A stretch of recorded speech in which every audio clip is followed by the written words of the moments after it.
Welcome, friends, to Crazy Women Country, where women's voices matter. We bring you the greatest female voices in the music industry, from the artists, songwriters, and producers, to managers and executives, and all the women who make the music industry what it is today. Thank you for joining us.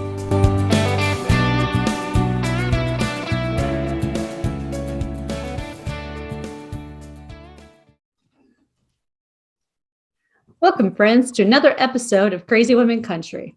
I'm Donna, and today I'm here with Miss Lexie Hayden. How are you doing? I'm good. Thank you for having me on the show today. Oh, it is my pleasure. I'm so glad you're here. So we love to start off with the hardest question ever. Oh, gosh. Who is Lexie Hayden? Lexie Hayden is a country artist, originally from Virginia. I moved here about 6.5 years ago. It'll be 7 years in August. I definitely try to stay close to my country roots, and a lot of my stuff is a mix of country and pop, but I think it leans more traditional country than pop. And I definitely just love country music and love Nashville and love writing songs and putting them out. Wonderful. That's a beautiful introduction. You don't need to go too elaborate. Just tell us who you are, Anyway. Well, so I know that you're having a recent release come out, Tequila For Two. You want to tell us a little bit about that and the story behind it? Yeah, Tequila For Two was a song I wrote with my producer, Derek George, and one of my favorite songwriters, Monty Criswell. And Monty and Derek have both had a few number ones, and they have believed in me for a very long time. Derek took me on when I was like 24 years old as an artist under him. And so he's been producing and writing most of my stuff since about 2017. And so I've written just most of my songs with Derek, but Monty Criswell is a great add to that writing session. And it's actually the last single we'll put out before the whole EP comes out. And it's definitely like my sexiest song. Like I definitely haven't had a lot of songs that felt like sultry and sexy.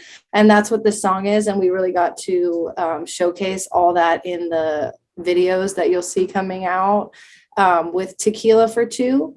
So I'm excited. It's one of those songs you can turn up in the car and you can dance to, which is kind of rare for my songs.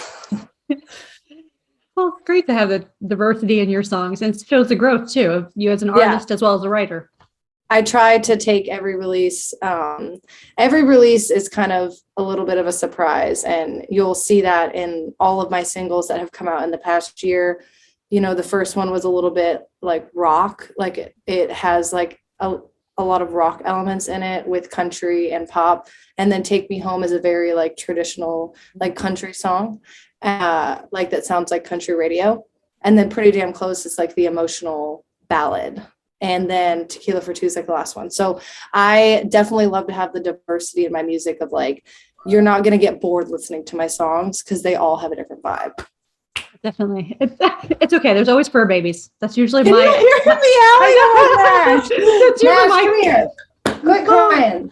That's usually my cat. Tigger usually pops in. She always pops in and says, hey, but she's been quiet lately and sleeping in her little cat house. So I'm like, okay. It means he wants to play. That's what's going on right now. Aww. Hey, come here. Quit doing that. Come here. It's all good. It's all good. It always makes it more interesting. Well, we include our fur babies, Yes. So you recently were on TV on MTV on the new series, Becoming a Pop Star. You want to tell us a little bit about that? How cool was that? So cool. The craziest thing I've probably ever done in my career. And I always said I would never do a reality show. And I never had much interest in doing American Idol and The Voice. And this show just came to me and was so different from what was out there because it's original music. We got to write original songs for the show. And as a songwriter who's been releasing so many songs in Nashville, that was like my immediate thing that I was drawn into. I was like, oh, we're going to be writing songs for the show, showcasing our songwriting, us as an artist. It's not just a singing show. Mm-hmm. And we get to make music videos for those songs we write. So I was pretty sold from the get-go. And I'm just surprised that I made it into the top 8. Like, I was like unbelievable. I couldn't believe that like I was one of the contestants on the show. And I went through casting for a few months before I got the call that I was going to LA, which was in January, and went to LA and filmed the show and got to meet like Joe Jonas and Becky G and Sean Bankhead and meet the other 7 contestants and film the show. And it was so wild. And watching the show on TV has also been the wildest thing ever, because I think about how much TV I watch and reality TV, and then watching myself on a show like that was like kind of like an out of body experience. But it went really well. I made like lifelong friends. I wrote some of the best songs I think I've ever written. I got to collaborate with other artists on the show and get my name out there as a country artist. And I was also the only country artist on the show, because it's called Becoming a Pop Star. So I was the only country artist, which was also super special that I got to be there to represent Nashville, like me. So it's been a wild ride and it's been really cool. So I can't wait to see what else comes from the show. And I'm sure lots of other things will come from it. And like you said, I think the coolest thing is you made, obviously, seeing yourself on TV and the whole aspect of it, but making those lifelong friends, those connections. I think that's just something in life that it's so special when you just connect with people, and you know, that's what life is about. It will never, those friendships that I made will never like be replaced, because there's such unique friendships of like, we were on this show together, we created music together, we had this once in a lifetime experience together, the 8 of us. So it was really special. I still talk to everyone like every day, and we talk all the time, and especially when the show's on, we're all texting about it and talking about what's going on in the show. So it's been really crazy, and the show, fingers crossed, is going to be going to streaming after the whole season airs. So I hope that'll get also a lot of viewers on the show. But it's been really cool to see my following go up and see all these people discover me that never knew me before. I can imagine. I mean, it is awesome when we find new artists like yourself. And, as someone that's, music fan, I always love discovering new music, and radio doesn't play that. And I know in women, it's clear to say that. I hate to say it that way, but yes.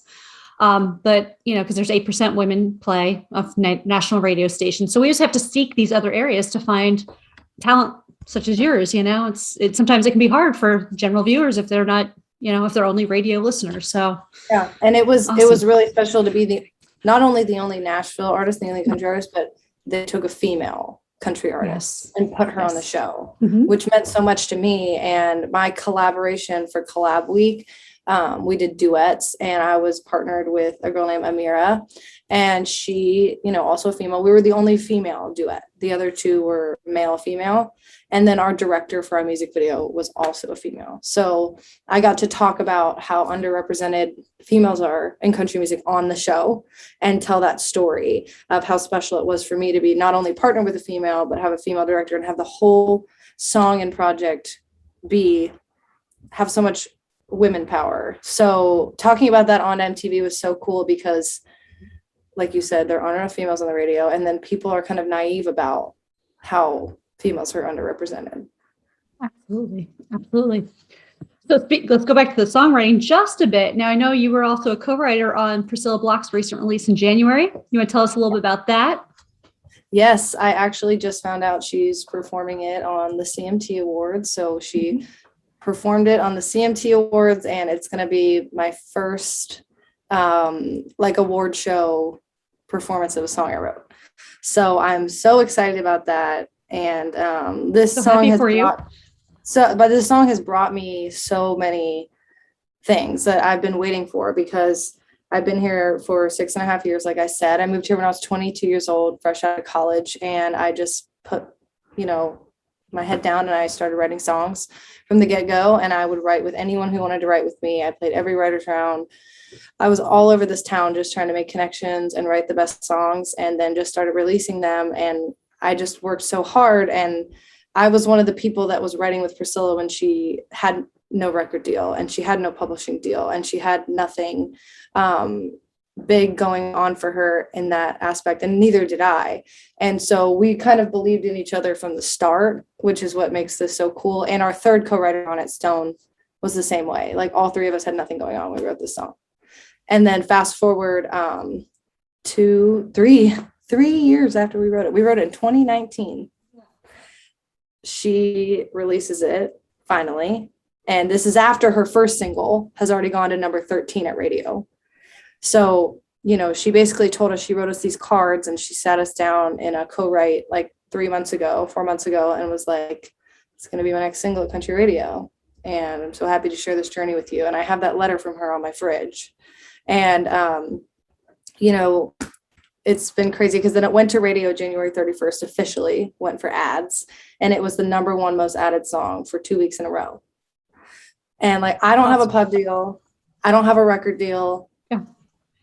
So this was 100% like handmade. Like I did it myself, which is the coolest part. So we're at number 43 this week. Yes. Congratulations. I'm just so happy to see, like, and as you said, you've been there quite a few years, and it's so nice to see people that put that effort in and they work hard and they get to grow, and, they're just growing to be the artists and songwriters that they are. It's beautiful to see that. And I wish you all the luck, obviously. Thank you. And it's so much more rewarding when like you put that work in and you reap those benefits because you worked hard rather than having it handed to you or anything like that. So this year has been a monumental year for me, but looking back, like it. Okay, cool. All right. Sorry about the dog interruption. Oh, it's totally fine. I have animals and I'm a dog sitter, so I get it. Oh, okay, great. So if I ever need a dog sitter, I'll just call you. No. Yeah, we have a business here in Nashville that I work for called Pup Stars, so I get to watch dogs all the time. Mm-hmm. That's a great job. I love it. I'm telling you, if I get a second job, I'm gonna have to do that because it's the best. It's literally the best job that I can ask for, other than being an artist. So with everything going on this year, I know now people may not know this. They're going to probably hear Bobby Bones before this is released, but you will be on the Bobby Bones show this coming weekend, which is I think the 8th. Yes. The 8th. Yes. And that, the Bobby Bones show has been so great in supporting me. I was actually an intern for them in 2014. So before I even lived here permanently, I was an intern at the Bobby Bones show, and they actually don't even have interns anymore. So I got in there, like I was like one of the last batches of interns before they just got rid of the intern program.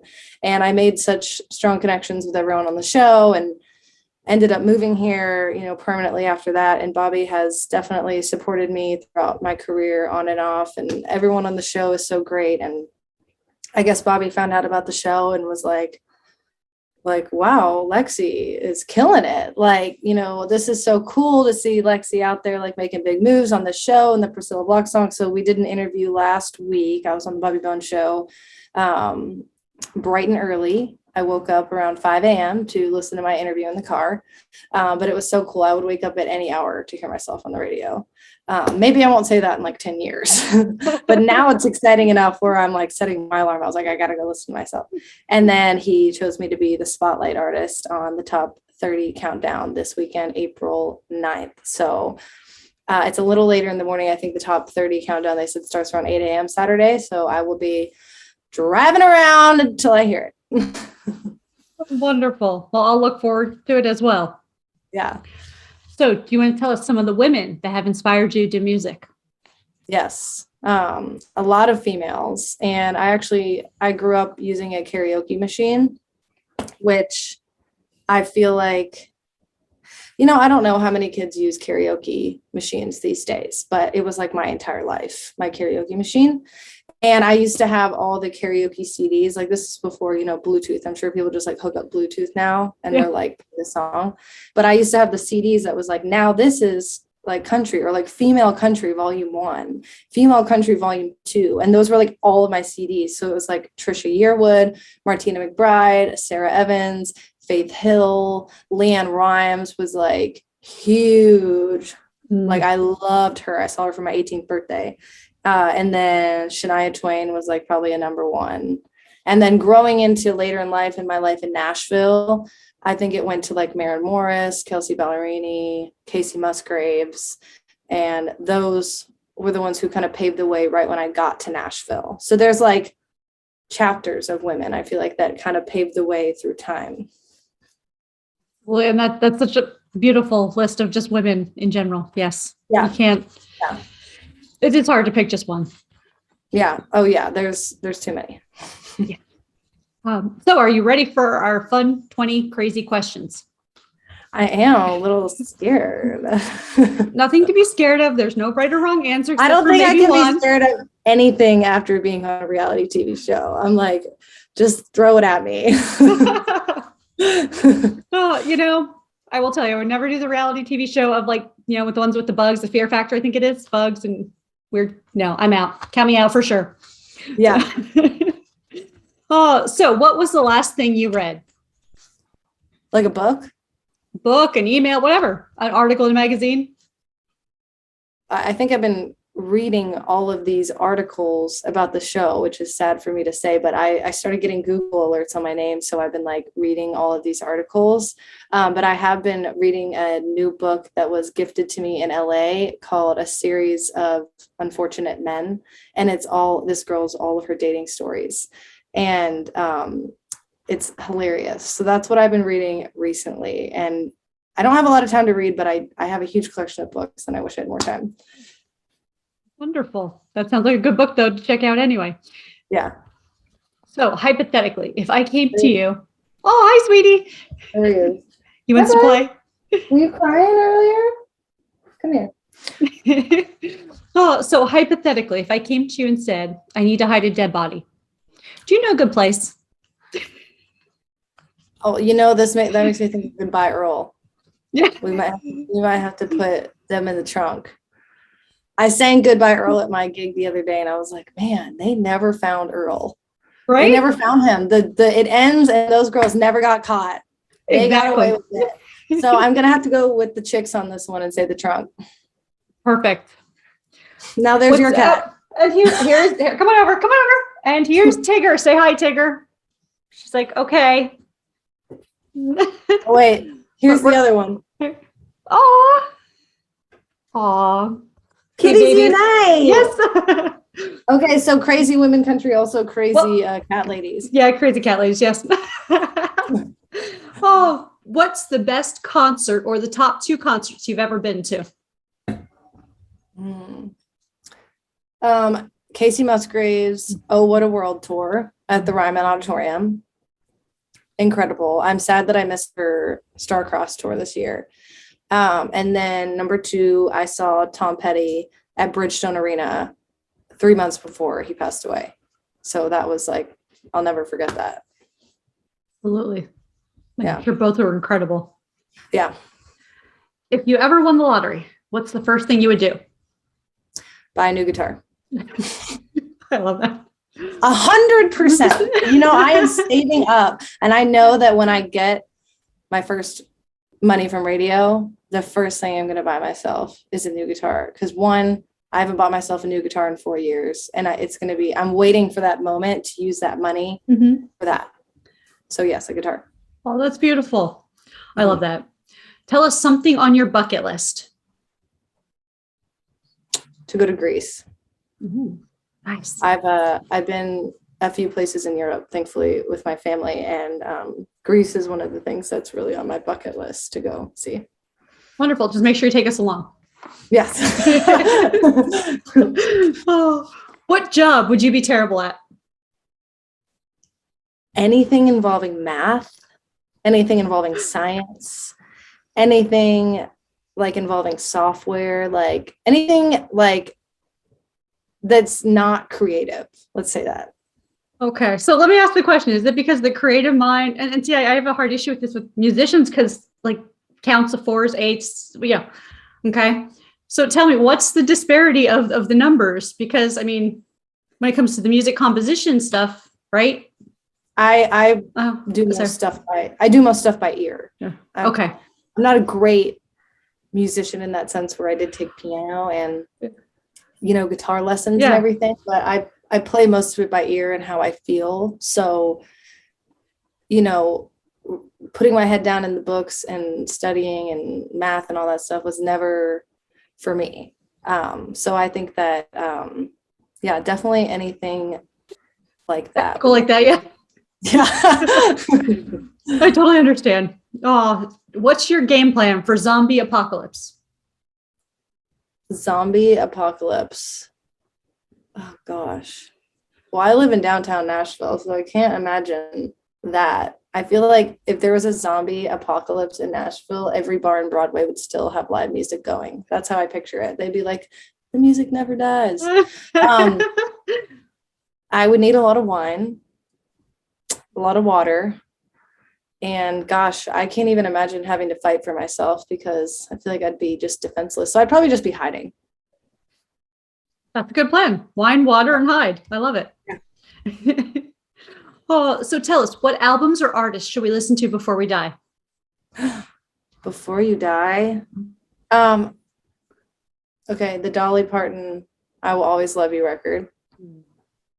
One of my favorite records is Brothers Osborne's first record.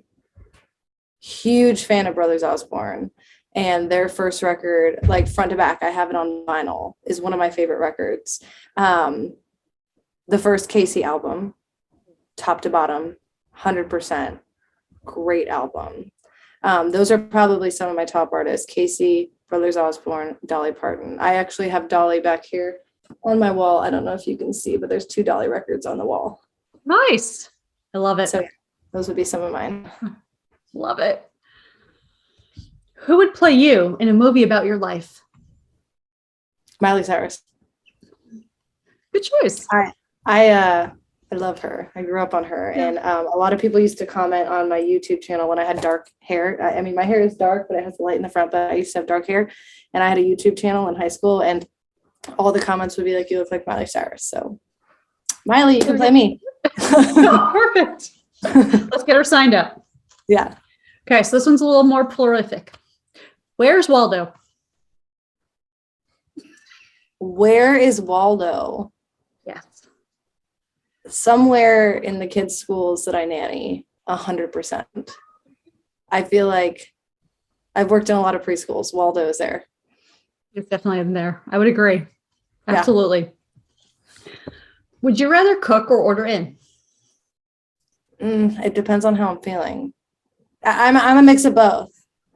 I like to cook and I like to make dinner, but I also love a good takeout night. I think there's like one takeout night a week, and then the rest I do try to make dinner. But I feel like everyone deserves a good takeout night. I agree. Yeah. You sing in the shower? 100%. I actually have something I got for Christmas. It's a soap that's shaped like a karaoke microphone. That's so cool. It literally looks exactly like a microphone. Like, it's scary. Like, when I took it out of the box, it looked like a real microphone. Like, if I didn't tell you it was soap, you would think it was a microphone. Like, it's gray on the top and black on the bottom, and it's literally for like, it's actually soap, but it's like a shower soap microphone. That is really cool. Yeah. It's amazing what you can do with soap, I'm telling you. Just yeah. Boots or heels? Boots, 100%. I hate heels. I'm tall. I'm a tall girl. I don't wear heels. I hate walking in heels, and also I'm 5'8", so they just make me like a giant. So boots, 100%. Plus, I'm in Nashville. We wear boots here. True. I agree with you 100%. Oh, you okay? You're scratching yourself. Let's move you over. Sorry. So you decided to do the little whole ear thing. I'm like, ow, your paws are my leg. Oh, what's the best thing since sliced bread? My first answer. Nope. I'm going to go with my second answer. Netflix. That's great. I love it. Oh. Guilty pleasure. Do you have any guilty pleasure music? If so, what is it? I feel like I definitely have quite a few guilty pleasure music. The kids I nanny make me listen to a lot of random stuff in the car, especially the 5-year-old. I'm forced to listen to a lot of Frozen, a lot of whatever she's doing in her musicals at school. So I'd say Frozen is my guilty pleasure. I have to listen to it all the time in the car, and I can't help but jam out. Love it. Mm-hmm. Who doesn't love that though? You know, it's know. great music. Disney always has great music. It's a great soundtrack. And now they're all on We Don't Talk About Bruno, and that's the new one. Yeah. Yeah. Well, what's the worst pizza topping? Pineapples. You are in that percentile that absolutely hates it or loves it. Absolutely. There's no median in this pineapple debate. I'm telling you, it's either you like it or you hate it. I cannot, because I have a really weird thing about salty and sweet. I don't like to mix them. Like I don't like fruit on my salad. I'm not a big like salty sweet person like together. So the pineapple on pizza is like a no for me. Understandable. Mm-hmm. If you could be any person or any position for a day, like an accountant or CEO, who or what position would you want to be for one day and why? Well, definitely the CEO. I want to be the boss. If I had to be a position for a day, I want to be the boss. And I want to work at like a magazine or something, like where you see in all those movies and shows where they all work at like a Cosmo. Yeah. And they're all like writing articles and it's all like bougie and like their offices are like in the middle of New York. That would be like my dream. I feel like you see way too many movies or TV shows where they all work for like this really like high up magazine. Oh, that's really cool. Are you good at keeping secrets? No. Good. I'm not going to tell you any. No, literally no. I had this conversation yesterday. It's because I'm a people person. I love to share. I love to talk. So I'm not doing it in a malicious way. I just love to talk. So yeah, I'm not great at keeping secrets, but I'm trying to be better. At what age do you feel that you became an adult? Never. I still feel like I'm not an adult. I don't know, maybe like mid-20s, but at the same time, I still feel like a kid, only because my life and my career has been so crazy. I've never had like a stable, steady life. You know, I'm not married. I don't have kids. You know, I just feel like Nashville is the kind of city where you feel young forever. So I would say 50% of the time I feel like an adult, 50% of the time I feel like I'm still grown up. And that's thanks to Nashville. Yeah. And, you know, that might just be because we have responsibilities as adults, you know, because I like to tell everyone I've never grown up. I'm not an adult. I tried to pull that off, but it's Peter Pan syndrome. That's it. I did write a song called Grow Up, and the chorus is like, now I understand why Peter Pan didn't want to grow up. And I totally agree with that. There was a girl on the show with me who was 19. And when I told her I was 28, she didn't believe me, because she said I just did not seem like I was 28, which is still young, but I definitely have a lot of younger. It could be also because I'm a nanny. Yeah, it could be. Who says you have to? Again, who says you have to act your age either? You know, you have to age by statistical, scientific reasons. You know, but you don't have to grow up. Nope. Do you live by any words of wisdom? I definitely love to always think about how everything happens for a reason. And I feel like a lot of people live by that quote, but that's something that has always stuck with me. And I'm not a very spiritual person in that sense, but I do believe that having a mindset of everything happens for a reason is such a great way to live your life, because especially having a career as unstable as mine, where you're going to have those ups and downs all the time. It doesn't matter where you are in your career, what you're doing, you're always going to have ups and downs, because it's just what we signed up for as creatives and artists. So knowing that when something happens, or you didn't get something you wanted, or you didn't get that cut, or that song didn't do well, or this happens on the show, you know, everything happens for a reason, because something good is around the corner. So I definitely try to always think about that when I'm feeling down. Those are beautiful words to live by, for sure. Yeah, absolutely. And, you know, some things are just meant to teach us a lesson at times. Yeah. So a lot of lessons, for sure. Yes. I think that's how we grow as individuals, though. And you know, just gaining experience as becoming wise individuals of who we are, even though we're not growing up, we're just getting wise. Yeah. Everything happens for a reason. So I've definitely learned to live by that a lot. By being in Nashville, because it's not always butterflies and rainbows, but you know, it's made me into the artist that I am today. And I'm glad, because you're going to look back at this and you're going to see 5-10 years from now, the growth of your songs and just you as the artist. And it's going to be amazing to see that transition one day when you look back and So tell us, what does the rest of 2022 look like for you? It's a big, giant surprise. And I don't know how I feel about that, but so much is happening right now that I really just don't know what's going to happen next. And, I didn't expect anything that happened at the beginning of this year either. So I feel like that's the crazy part about it, is that as a creative and as an artist, you can't really plan for a lot of this. So it's hard to know. Like, I think a lot of artists would say like, oh, I'm going on tour, or I'm going on this tour, I'm hitting the road. And I would love to hit the road. Hopefully that does happen for me very soon. Fingers crossed. I'm hoping to sign a publishing deal at some point.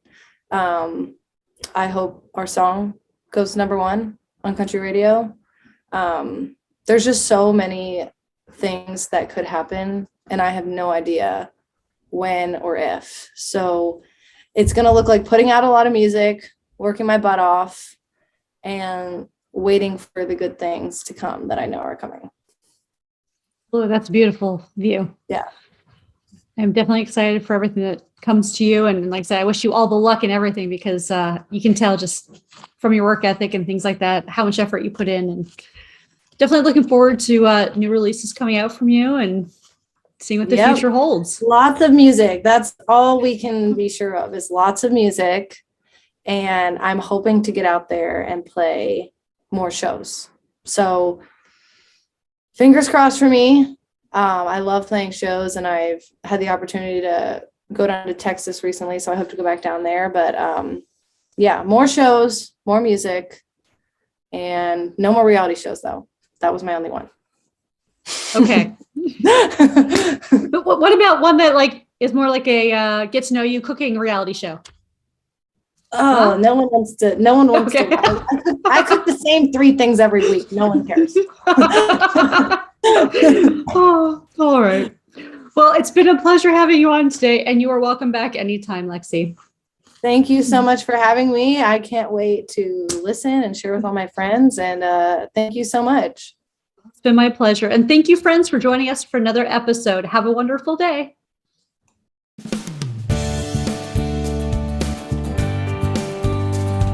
If you enjoyed today's episode of Crazy Women Country, don't forget to give us a thumbs up.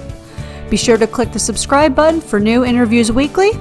And thank you, friends, for joining us today on Crazy Women Country, where women's voices matter.